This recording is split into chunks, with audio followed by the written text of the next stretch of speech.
नमस्कार, ABC channel में आपका स्वागत है। मैं हूं सचिन श्रीवास्तव और आप मेरे साथ देखेंगे आजमगढ़ से जुड़ी खबरें। आइए नजर डाल लेते हैं आज की खास खबरों पर। खबर के प्रायोजक हैं काशी गोमती ज्वेलर्स, निकट भंवरनाथ मंदिर, अयोध्या रोड, आजमगढ़। शादी के गहनों का संपूर्ण पैकेज मात्र 1,51,000 रुपए में। शुद्धता की 100% गारंटी। होटल श्रीमन मंगलम, सिधारी रेलवे क्रॉसिंग, आजमगढ़।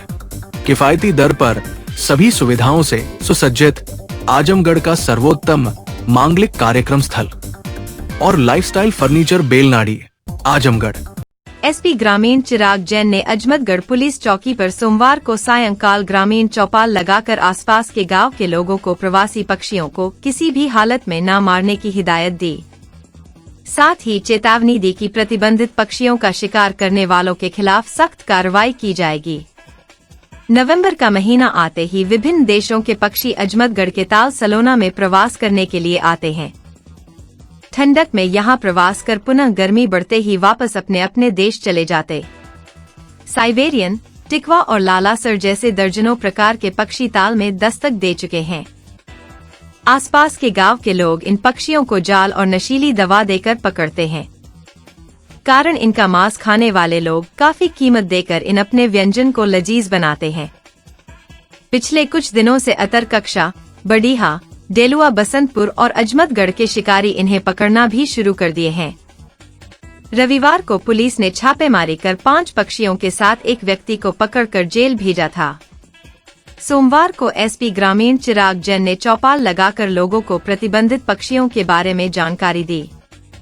इस संबंध में चिराग जैन ने कहा कि प्रतिबंधित पक्षियों के शिकार की सूचना मिल रही थी।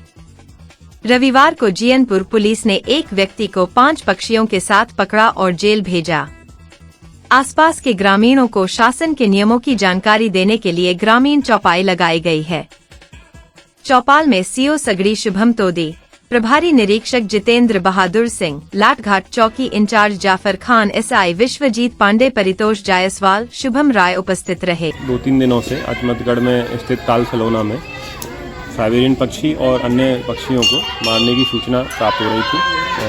यहाँ के लोकल व्यक्तियों द्वारा जीवन यापन के लिए पक्षियों का शिकार किया जाता था, जाल लगाकर और इवन गन शॉट के माध्यम से भी शिकार करने की सूचना प्राप्त हो रही थी। तो इसमें कल जियनपुर थाने की पुलिस द्वारा कार्रवाई की गई, जिसमें एक व्यक्ति को 5 प्रतिबंधित पक्षियों के साथ गिरफ्तार किया गया था।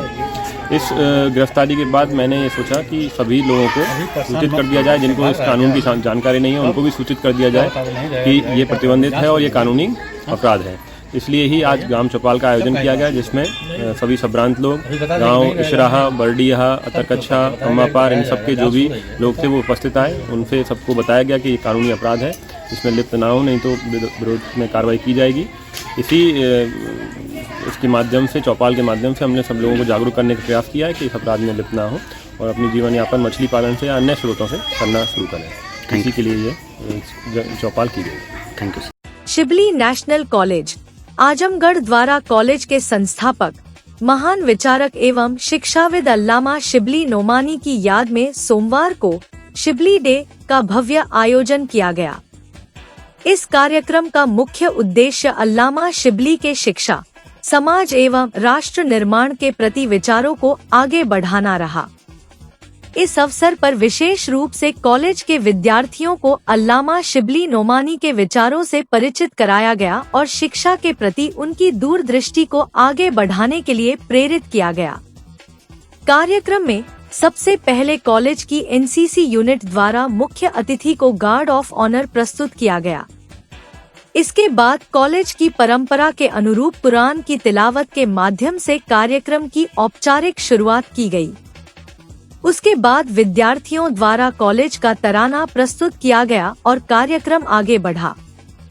कार्यक्रम में मुख्य अतिथि के रूप में उपस्थित महाराजा सुहेलदेव विश्वविद्यालय आजमगढ़ के कुलपति प्रोफेसर प्रदीप कुमार शर्मा ने रोजगारपरक शिक्षा को बढ़ावा देने पर बल दिया, जिसके लिए कॉलेज में स्किल डेवलपमेंट आदि के माध्यम से गुणवत्तापरक शिक्षा हेतु प्रेरित किया।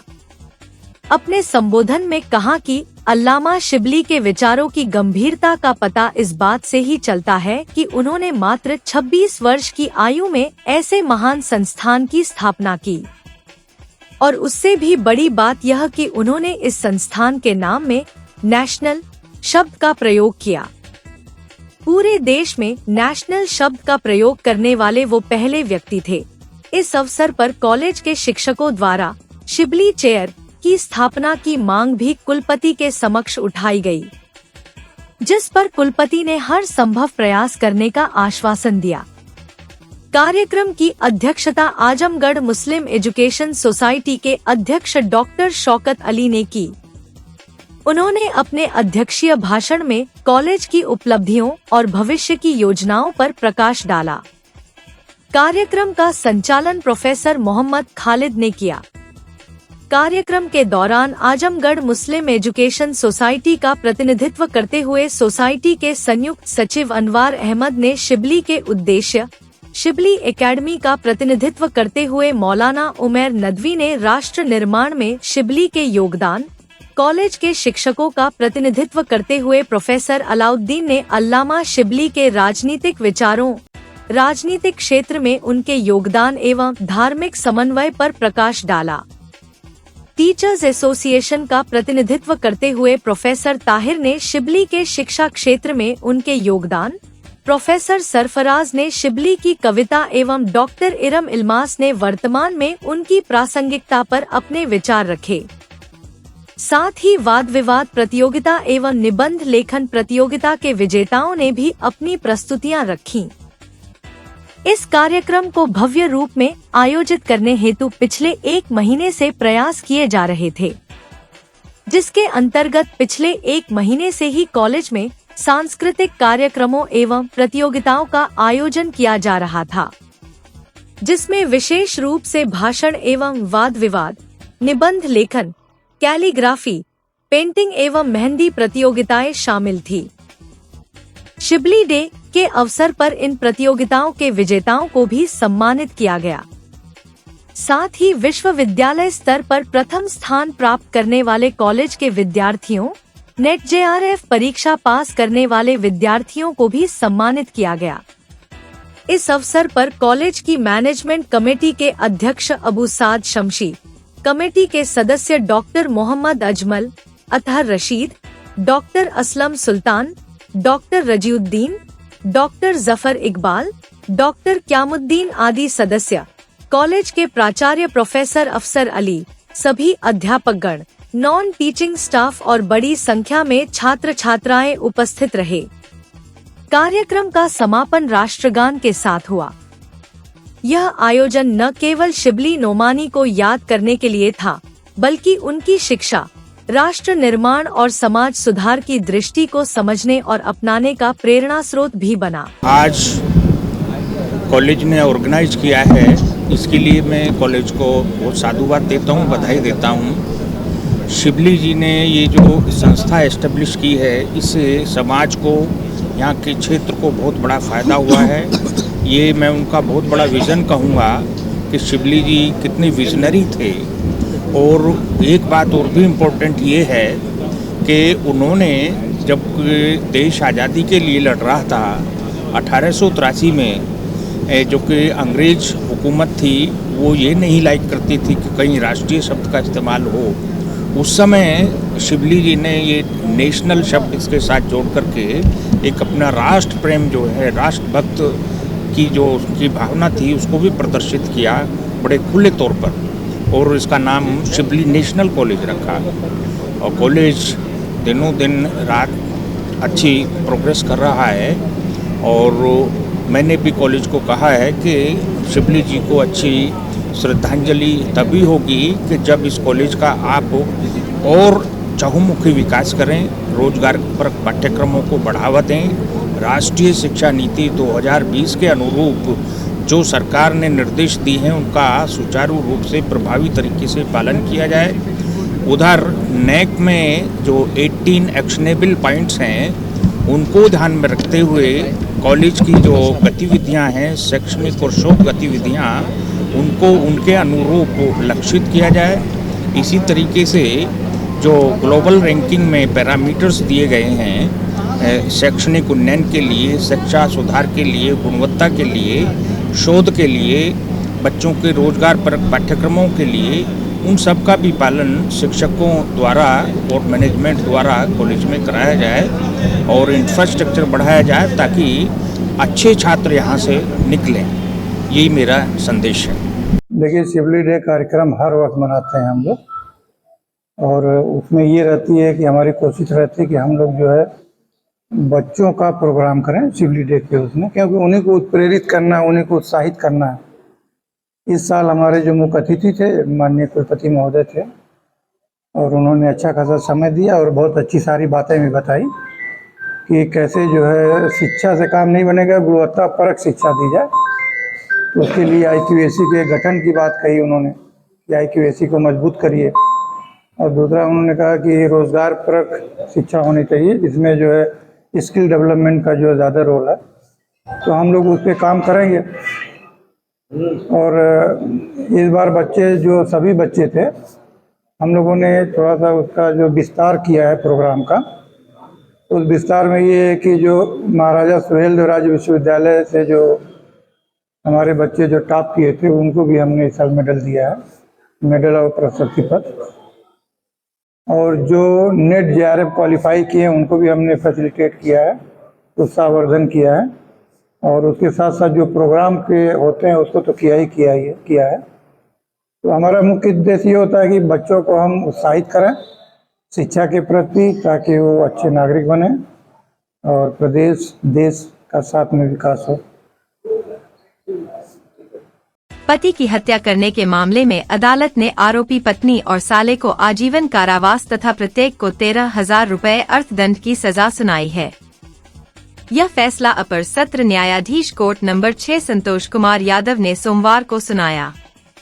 अभियोजन पक्ष के अनुसार पवई थाना क्षेत्र के करौंजा गांव में 23 अप्रैल 2024 को गांव के सीवान में 20 फुट सूखे कुएं में एक युवक की लाश बरामद की गई थी।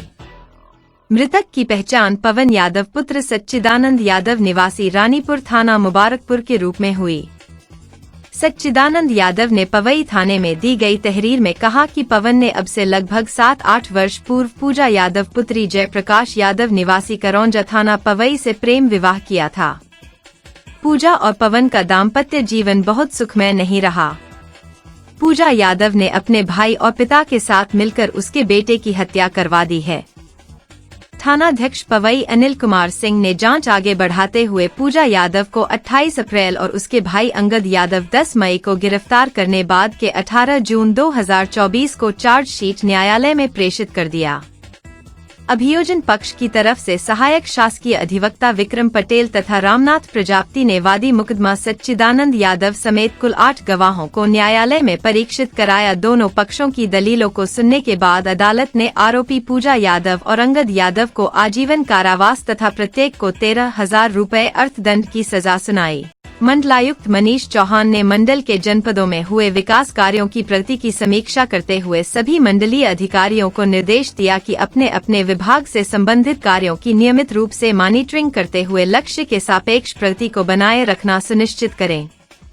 इसके साथ ही उन्होंने मुख्य विकास अधिकारियों को भी नियमित रूप से समीक्षा किए जाने का निर्देश दिया। मंडलायुक्त श्री चौहान ने मुख्यमंत्री डैशबोर्ड पर प्रदर्शित प्रगति के आधार पर सोमवार को अपने कार्यालय सभागार में आयोजित मंडलीय समीक्षा बैठक की अध्यक्षता करते हुए कहा कि डैशबोर्ड पर जो भी विसंगतियां पाई गई हैं, संबंधित अधिकारी तत्काल मुख्यालय से संपर्क कर उसे सही करा लें। उन्होंने विभागवार कार्यों की समीक्षा के दौरान पशुपालन विभाग के अधिकारियों को निर्देश दिया कि निराश्रित गोवंशों के संरक्षण हेतु स्थापित गोआश्रय स्थलों में क्षमता से अधिक गोवंशों को नहीं रखा जाएगा। यदि किसी आश्रय स्थल में अधिक गोवंश हैं, तो उसे नियमानुसार अन्य स्थलों पर भेजने की कार्यवाही की जाए। मंडलायुक्त ने वन विभाग के कार्यों की समीक्षा के दौरान निर्देश दिया कि नगरीय क्षेत्रों का सर्वे कराकर वृक्षारोपण हेतु उपयुक्त स्थलों का चयन कर लें तथा इसके लिए अलग से कार्य योजना भी तैयार कर लें, ताकि आगामी वृक्षारोपण अभियान के दौरान चयनित स्थानों पर अधिक से अधिक वृक्षों का रोपण कर नगरीय क्षेत्रों को हरा भरा किया जा सके। उन्होंने राशन कार्डों हेतु फैमिली ID की समीक्षा में पाया कि आजमगढ़ में 18,604, बलिया में 4,822 एवं मऊ में 4,916 आवेदन प्राप्त हुए थे। प्राप्त आवेदनों में आजमगढ़ में 11,945, बलिया में 1,997 एवं मऊ में 3,139 आवेदन स्वीकृत हुए हैं, जबकि आजमगढ़ में 4,411, बलिया में 2,425 एवं मऊ में 1,749 आवेदन अस्वीकृत हैं तथा शेष आवेदन पर कार्यवाही की जा रही है। अस्वीकृत आवेदनों के संबंध में मुख्य विकास अधिकारियों द्वारा अवगत कराया गया कि इसमें अधिकांश आवेदन ऐसे हैं जिनके राशन कार्ड पहले से बने हुए हैं तथा उनके द्वारा आवेदन कर दिया गया है। मंडलायुक्त श्री चौहान ने लंबित आवेदनों का शीघ्र निस्तारण करने का निर्देश दिया गया। मंडलायुक्त मनीष चौहान ने इसी क्रम में मंडल के जनपदों में धान क्रय की स्थिति का भी जायजा लिया। संभागीय खाद्य नियंत्रक द्वारा बताया गया कि स्वीकृत सभी क्रय केंद्र क्रियाशील हो गए हैं। यह भी बताया गया कि मंडल के जनपदों में तहसीलों द्वारा 12,859 कृषकों का सत्यापन हो चुका है, लगभग 5,000 का सत्यापन होना अवशेष है। मंडलायुक्त ने तीनों जनपद के जिलाधिकारियों से कहा कि सभी क्रय केंद्रों को चेक करा ले तथा 100% सत्यापन शीघ्र पूरा कराने हेतु अपने स्तर से संबंधित को निर्देशित करें। बैठक में विकास से संबंधित अन्य बिंदुओं की भी विस्तार से समीक्षा की गई।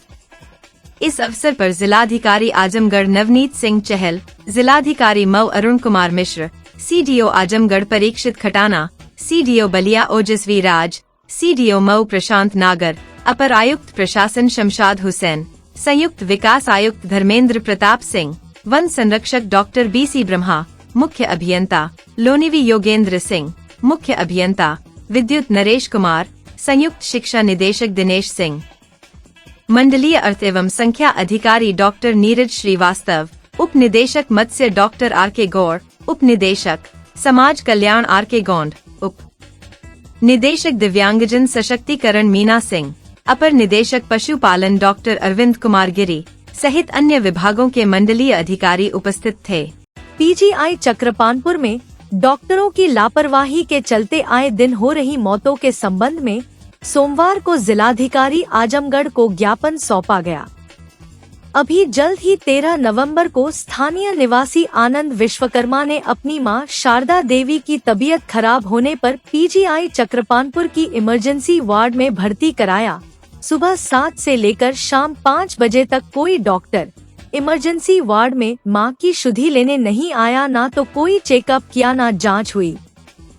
अंतत शाम 5 बजे मां की हालत गंभीर देख वहां से रेफर करा करके ग्लोबल हॉस्पिटल के लिए रवाना हुए, लेकिन रास्ते में ही मां ने दम तोड़ दिया। इससे आक्रोशित जनमानस सोमवार के दिन PGI प्राचार्य को घटना से अवगत कराया। प्राचार्य द्वारा कोई आश्वासन न देकर उल्टे मृतका के बेटे को ही दोषी बताया। कहा कि आप यहां से लेकर चले गए, हमारे यहां कोई मौत नहीं हुई। अध्यक्ष रंजीत सिंह ने बताया कि PGI चक्रपानपुर समाज के गरीब दुखियों के इलाज के लिए एकमात्र अच्छा संस्थान है। सरकार की पहल है कि अच्छी स्वास्थ्य सुविधा मिल सके, लेकिन इसके अधिकतर डॉक्टरों का नैतिक पतन हो चुका है। बाहर प्राइवेट प्रैक्टिस करते हैं, अपना अस्पताल बनवा लिए हैं, दवाएं बाहर से अधिकतर लिखी जाती है, अनावश्यक जांच करा करके मरीजों का शोषण किया जाता है। 13 तारीख को डॉक्टरों की लापरवाही के चलते आनंद विश्वकर्मा मां की मौत बहुत ही दुखित करने वाली घटना है। आगे इस तरीके की घटना ना हो और लोग बेमौत ना मारे जाएं, इसी संबंध में प्रयास सामाजिक संगठन समाज के और भी जागरूक संगठनों नौजवानों के साथ मिलकर जिलाधिकारी को अवगत कराया। अगर व्यवस्था नहीं सुधरी तो इसे दुरुस्त करने के लिए अब नौजवान अपने स्तर से कमर कसेंगे। मृतका के बेटे आनंद विश्वकर्मा ने बताया कि अगर डॉक्टर मौजूद रहे होते तो हो सकता हमारी मां की मौत नहीं हुई होती। इन संवेदनहीन डॉक्टरों को भगवान सद्बुद्धि प्रदान करे। इस अवसर पर कमलेश यादव, ज्ञानदीप वर्मा, आशीष सिंह, आनंद विश्वकर्मा, रितेश पांडे, मनदीप विश्वकर्मा, सत्यानंद यादव, भगत सिंह सेवा संस्थान से नीरज यादव, एडवोकेट विमला यादव सहित तमाम नौजवान प्रयास के पदाधिकारी उपस्थित रहे। बोला गया कि डॉक्टर 10 बजे तक आ जाएंगे। हमने 10 बजे तक इंतजार किया। फिर हमसे बोला गया कि 2 से 3 बजे तक डॉक्टर आ जाएंगे। 2-3 बजे तक हम इंतजार किए। फिर देखे मम्मी का ज़्यादा तबीयत खराब हो गया था। उसके बाद 5 बजे तक हम लोग इंतजार करते रहे। फिर उसके बाद देखे मम्मी को बहुत ज़्यादा तबीयत खराब हुआ। फिर वहाँ से हम लोग अपना डिस्चार्ज कराए उनको। वहाँ से लाते लाते ग्लोबल हॉस्पिटल में, रास्ते में ही ग्लोबल तक पहुँचते उनकी डेथ हो गई। बाकी कोई भी डॉक्टर नहीं आया। इमरजेंसी वार्ड में हम लोग रहता है पीजीआई में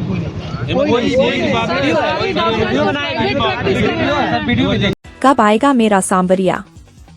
श्री श्याम जयंती महोत्सव में श्याम भजनों से बही भक्ति की अविरल गंगा। श्याम का दरबार देख निहाल हो उठे भक्त। तीसरी बार श्री श्याम भक्त मंडल आजमगढ़ द्वारा आयोजित हुआ महोत्सव।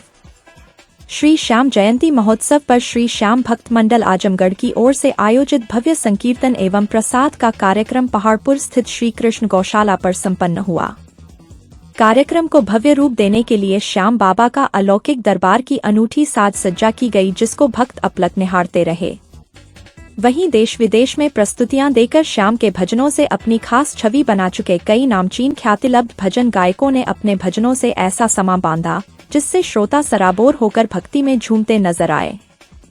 देर रात तक चले इस कार्यक्रम में भक्ति की गंगा अविरल बहती रही। श्री श्याम भक्त मंडल आजमगढ़ द्वारा बाबा के जन्मोत्सव पर पूरी रात भोग प्रसाद प्राप्त कर सभी पुण्य के भागी बनते रहे। श्याम बाबा की झांकी को जूट, बांस, लकड़ी, मक्के के छितकों का प्रयोग करके खूबसूरत कारीगरी से शानदार मंडप स्टेज कोलकाता के कारीगरों द्वारा तैयार किया गया था, जिनके समक्ष पूजन व विशेष आरती के बाद भजन संध्या का शुभारंभ किया गया। भजन संध्या में कोलकाता के गायक कलाकार संजू शर्मा ने कब आएगा मेरा सांवरिया भजन की प्रस्तुति देकर श्रोताओं को झूमने पर मजबूर कर दिया। इसके बाद खाटू का राजा मेहर करो, किसने किया ये श्रृंगार सांवरे, प्यारा सा मुखड़ा, धुंधराले केस, कल युग का राजा खाटू नरेश, भटके क्यों दर बदर कर भरोसा श्याम पर जैसे कई कर्णप्रिय भजनों की प्रस्तुति देकर श्रोताओं को देर रात तक बांधे रखा। इसके बाद सूरजगढ़ दरबार के हजारी लाल जी इंदौरिया व राजेश शर्मा ने कीर्तन की रात बाबा थाने आनो आयो सावरियो सरकार लीले पर चढ़कर, दीवाने मुझे लेकर, खाटू श्याम आदि की प्रस्तुति देकर सभी को श्याम रंग में रंग दिया। आयोजक अध्यक्ष शोभित खंडेलिया ने समस्त भक्तों का दिल की असीम गहराइयों से आभार प्रकट करते हुए कहा कि जिन्होंने महोत्सव को सफल बनाने में अपना सहयोग दिया, उसके प्रति हम दिल से आभारी रहेंगे। श्री श्याम भक्त मंडल आगे भी आशा करती है कि सभी श्याम भक्तों का निरंतर अद्वितीय सहयोग अनवरत मिलता रहेगा।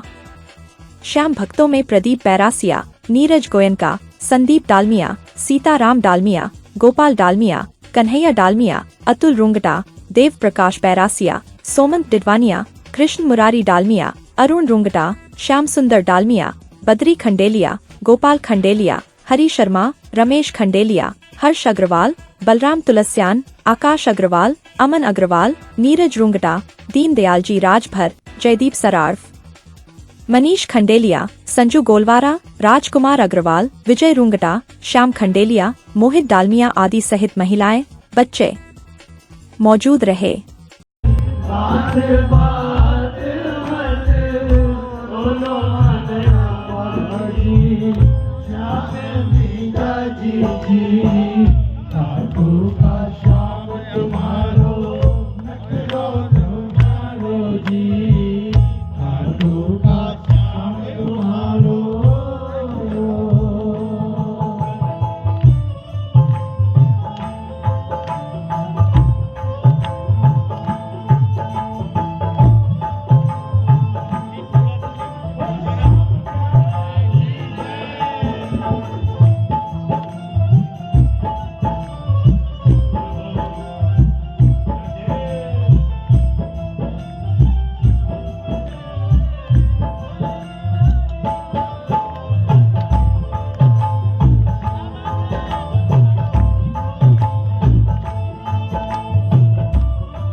ये बताओ, फागुन मेले में चलने की तैयारी किसने किसने कर रखी है? जो चलेंगे बाबा के दरबार खाटू धाम फागुन मेले में, जरा हाथ उठा के और ताली आके कहना क्या? फागुनियों रंगीलो महीनो होतला के प्यारो, फागुनियों रंगीलो महीनो होतला के प्यारो, अंदरिए पे होली खेला सागे खाटू अंदरिए पे होली खेला सागे खाटू सर रंग पिचकारी लाल लाल लो खाटू नाम चालो भगतान संग ले लो आयो फागुन लो बाबू मारे लो खाटू नाम चालो भगतान संग ले लो। आपकी तालियां जरा जोरदार। भारतीय कम्युनिस्ट पार्टी और उत्तर प्रदेश किसान सभा के शीर्ष नेतृत्व के आह्वान पर सोमवार को संयुक्त रूप से आजमगढ़ इकाई ने किसानों की समस्याओं को लेकर महामहिम राज्यपाल को नामित ज्ञापन जिलाधिकारी को सौंपा। ज्ञापन के माध्यम से अवगत कराया कि इस समय किसानों के धान की कटाई हो रही है और किसान अपने रबी की फसल बो रहा है, ना तो रेट पर धान खरीदा जा रहा है और न ही बुवाई के लिए खाद सुचारू रूप से प्राप्त हो रही है। ऐसे में अन्नदाताओं के समक्ष विकट गंभीर समस्या उत्पन्न हो चुकी है, जिससे किसान परेशान है। मांग किया कि प्रत्येक साधन सहकारी समिति पर उर्वरक प्रचुर मात्रा में उपलब्ध कराया जाए, धान बाजरा मक्का उचित रेट पर खरीदा जाए, घटतोली पर रोक लगाई जाए, सरकारी अस्पतालों पर जनता को नियमानुसार दवा दी जाए जिससे सभी को स्वास्थ्य का लाभ हो सके, ग्रामीण स्तर पर सभी मार्गों को गड्ढा मुक्त किया जाए। धान का जो नहर का पानी है, खाद बीज और गन्ना का पर्ची, ये नवंबर महीने में अगर गन्ना लद जाती तो समय से गेहूँ बोया जाता। और बिजली का सवाल खड़ा है, इसमें बिजली कटौती हो रही है, नहर का पानी नहीं आ रहा है, खाद के लिए मारा मारी हो रही है, डाई एकदम नहीं मिल रही। बाज़ारों में डाई 1500 रुपया 1600 रुपया बोरी ब्लैक में दे रहे हैं, जबकि 1350 रुपया मैक्सिमम इसका प्राइस है। मोदी जी ने कहा कि 1350 रुपया लिखा है, वही ब्लैक करके लोग ला रहे हैं प्राइवेट दुकानों पर 1500-1600 रुपया बेच रहे हैं, सुपर बेच रहे हैं 1500 रुपया। बहुत महंगाई हो रही, किसान तबाह हो रहा है। अब गन्ना अभी मिल चालू नहीं हुई है, गन्ना लद जाती समय से किसानों की, तो उस पर हम लोग गेहूँ बोले थे, क्योंकि छोटा मोटा किसान आजमगढ़ जनपद का है, वो गन्ना लाद करके गेहूँ बोता है। अब गेहूँ ये नवंबर दिसंबर में बोआई हो जाती, अभी मिल की दशा है, न पर्ची आ रही न गन्ना आ रही। ये तमाम सवाल हैं, इन सवाल को लेकर के हम लोग यहाँ धरना प्रदर्शन किया है। और फिर इसके बाद फिर हम लोग और आगे तरीके से लखनऊ घेराव होगा, फिर दिल्ली चलेगा ये कार्यक्रम जी। इसी सवाल को लेकर के आज हम किसान सभा जो है उत्तर प्रदेश और प्रदेश के जज भी थे, काफ़ी किसानों ने हम लोग आपके सामने धरना नाराबाजी किया और 15-16 सूत्री मांग डीएम महोदय एडीएम महोदय को दिया गया है और मांग पत्र गया है जी। Hotel Shri Man Mangalam, Sidhari railway crossing Azamgarh. किफायती दर पर सभी सुविधाओं से सुसज्जित आजमगढ़ का सर्वोत्तम मांगलिक कार्यक्रम स्थल, सगाई शादी एवं कंपनी मीटिंग के लिए सुविधाजनक स्थल, the cheapest and most beautiful hotel in Azamgarh, latest hall decoration, best catering arrangement, lowest menu rate, best taste, भव्य स्टेज एवं मंडप डेकोरेशन फैसिलिटीज, मंडप से अटैच दुल्हन room. Hotel Shri Man Mangalam, Sidhari railway crossing Azamgarh. Kashi Gomti jewellers, A wing of Kashi Gomti group, निकट भंवरनाथ मंदिर, Ayodhya road, Azamgarh.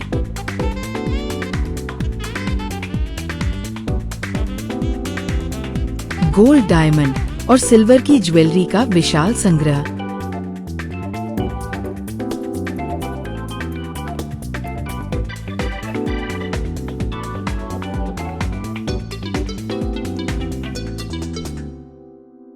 शादी के गहनों का संपूर्ण पैकेज मात्र 1,51,000 रुपए में। शुद्धता की 100% गारंटी।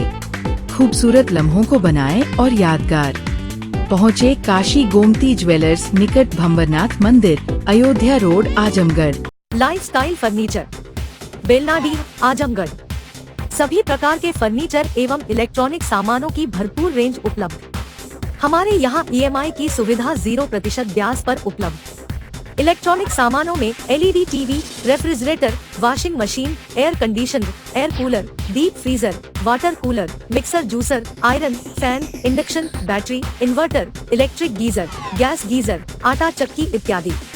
फर्नीचर के सामानों में बेड, गद्दा, सिंगारदान, अलमीरा, sofa, table, chair, rack, stool, संदीली, सीढ़ी, डाइनिंग टेबल, झूला आदि।